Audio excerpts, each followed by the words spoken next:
not going to like this, but you need to hear this. And it is Tuesday, and I usually do tough love, but we'll do a not so tough love Tuesday since most of y'all don't know me yet. So there's this thing called your ego, and it's not a bad thing. Everybody thinks ego means something bad. Ego is just the way that you connect with yourself, how you perceive yourself. Think of it as your own personal self-perception. Some of us have inflated egos, some of us have really tiny egos. Regardless, your ego is how you view yourself. You will never be able to perform in a way that is inconsistent with the way that you view yourself.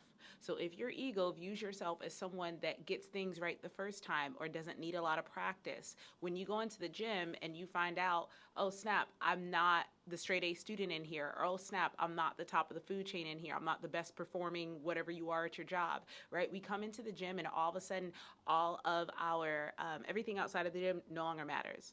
Case in point, I used to think being a personal trainer was not like a respectable job. And then once I started working with doctors, lawyers, and CEOs whose businesses make way more than mine, I realized that all these educated people or all these people who think that they are so big and mighty, when they come into the gym, they now don't know anything and they get to start from scratch. That's not to make anybody feel bad. It's to show you that no matter who you are, we all start from scratch at something.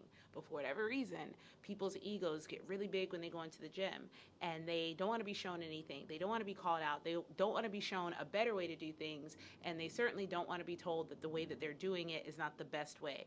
If you plan on succeeding in life, not just in your fitness, but in anything in life, you're going to have to come to terms with how you view yourself. And if you view yourself as someone that doesn't need help, you're going to have a hard time getting the help that you need to reach the goals that you are trying to reach. That doesn't mean that you need a coach, but what I'm saying is there are people before you that have done it. Listen to them, and everything won't be for you. Take it with a grain of salt. But you have to get out of your own head, and you can't blame other people for why you don't go to the gym or why you don't want to do A, B, C, D, E, F, G. All of those things will be true, but it's still up to you to decide what you're going to do about it. So get out of your head, get out of your ego, and start to see yourself as someone who is okay to be a beginner, because everyone who is great was once a beginner first.